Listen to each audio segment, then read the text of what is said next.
इथे तुम्ही या चिवड्याचा आवाज ऐकला असेल। अतिशय चुरचुरीत आणि कुरकुरीत असा हा खमंग चिवडा बनून तयार होतो। तर बरेच वेळा चिवडा करत असताना पोहे भाजले की ते आकसले जातात किंवा चिवडा बनवल्यानंतर थोडे दिवसातच तो नरम पडतो, चिवट होतो आणि तो चवीलाही अजिबात चांगला लागत नाही। त्यामुळे आज इथे आपण पोहे आकसू नये, सोबतच चिवडा आपला संपेपर्यंत कुरकुरीत कसा राहील याबद्दल सगळ्या सविस्तर टिप्स या व्हिडिओमध्ये अगदी शेवटपर्यंत पाहिलेल्या आहेत। तसेच हा चिवडा अतिशय खमंग होण्यासाठी यामध्ये आपण आणखीन 2 सिक्रेट जिन्नस वापरलेले आहेत आणि सोबतच हा चिवडा तेलकट होऊ नये म्हणून यामध्ये काय काळजी घ्यायची आहे याबद्दल देखील सगळ्या सविस्तर टिप्स या व्हिडिओमध्ये मी तुम्हाला अगदी समजावून सांगितलेलं आहे।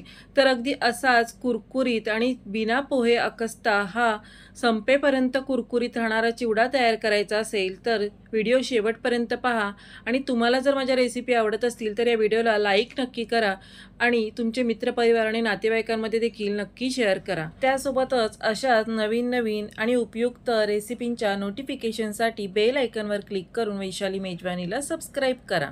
रेसिपीला सुरुवात करण्याआधी सगळ्यांचं वैशाली मेजवानीमध्ये खूप मनापासून स्वागत। आणि आता इथे आपण हा खमंग आणि कुरकुरीत चिवडा तयार करायला घेतलेला आहे। यासाठी इथे मी अर्धा किलो हे पातळ पोहे घेतलेले आहेत। आता पोहे हे बाजारातून आणल्यानंतर आपल्याला ते चाळून घ्यायचे आहेत, म्हणजे यामध्ये जे काही छोटे कण असतात ते बाहेर पडले जातात आणि चिवडा आपला एकसारखा तयार होतो। तर इथे आता सगळे पोहे मी या पद्धतीने चाळून घेतलेले आहेत। आता इथे जर तुम्हाला वाटीच्या प्रमाणात माप पाहायचं असेल तर इथे जवळजवळ अर्धा किलो पोहे आहेत आणि वाटीने मोजून पाहिले तर ते जवळजवळ 9 वाटी इतके पोहे भरलेले आहेत। आता हे पोहे आपल्याला कढईत घालून मंद आचेवर 2 ते 3 मिनिटं भाजून घ्यायचे आहेत। तर थोडे पोहे घालून आपल्याला हलक्या हाताने मिक्स करून हे अशा पद्धतीने भाजून घ्यायचे आहेत। तर इथे तुम्ही पाहिलं असेल की पोहे जरी आपण कढईत भाजून घेत असलो तरी ते अजिबात आकसलेले नाहीत। तर हे पोहे का आकसले नाहीत याचं कारण आपल्याला पूर्ण चिवडा तयार झाल्यानंतर मी पुढे रेसिपी करता सांगणारच आहे, पण त्याआधी आपण या प्रकारे हे सगळे पोहे भाजून घेतलेले आहेत। आता पोहे भाजून झाले हे कशावरून समजायचं, तर पोहे भाजून झाल्यानंतर अशा पद्धतीने हातात घ्यायचे आणि चुरून बघायचे आहेत।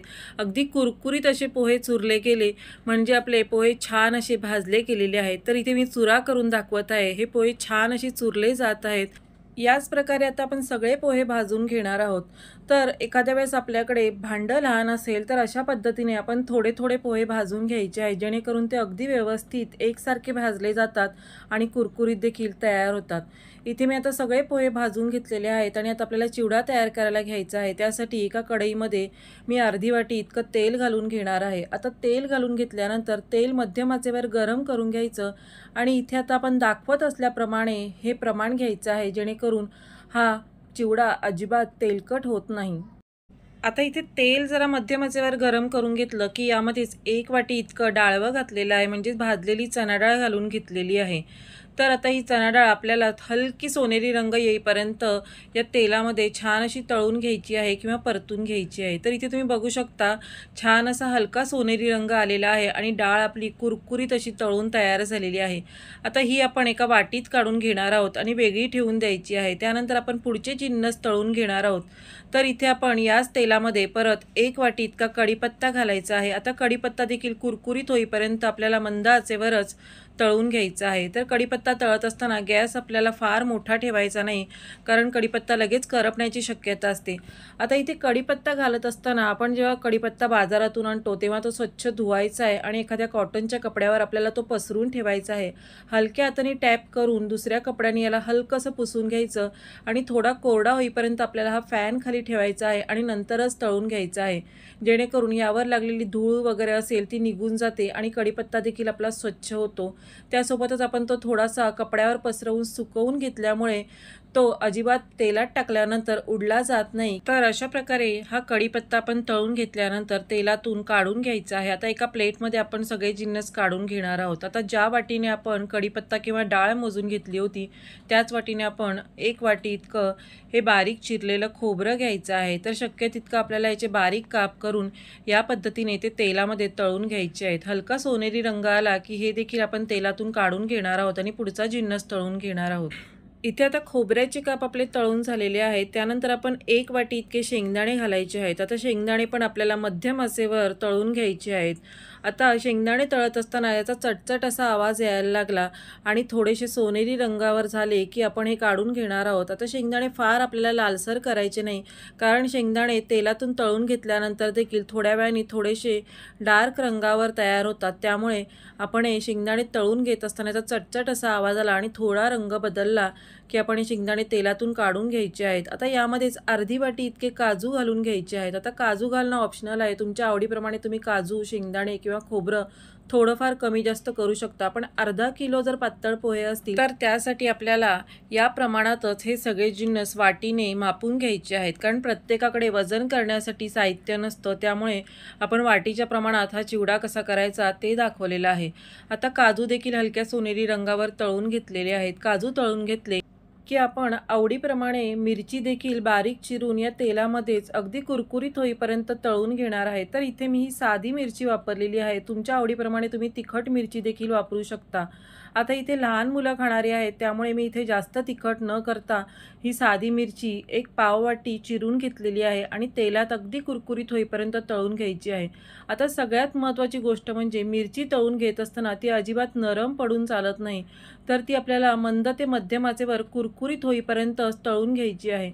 आता सुरुवातीला इथपर्यंत ही मिरची मी तळून या वाटीमध्ये काढून घेतलेली आहे। आता मिरची आपण वेगळी वाटीत का काढलेली आहे ते देखील पुढे पाहणारच आहोत, पण त्याआधी याच तेलामध्ये आपण अर्धी वाटी इतका ठेचून घेतलेला लसूण घालून घेणार आहे।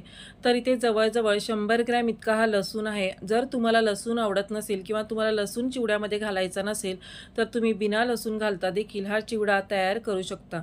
आता लसूण देखील आपल्याला अगदी सोनेरी रंग येईपर्यंत आणि कुरकुरीत होईपर्यंत मंद ते मध्यम आचेवर सतत ढवळत राहून परतून घ्यायचा आहे किंवा तळून घ्यायचा आहे, जेणेकरून हा अगदी कुरकुरीत तयार होतो।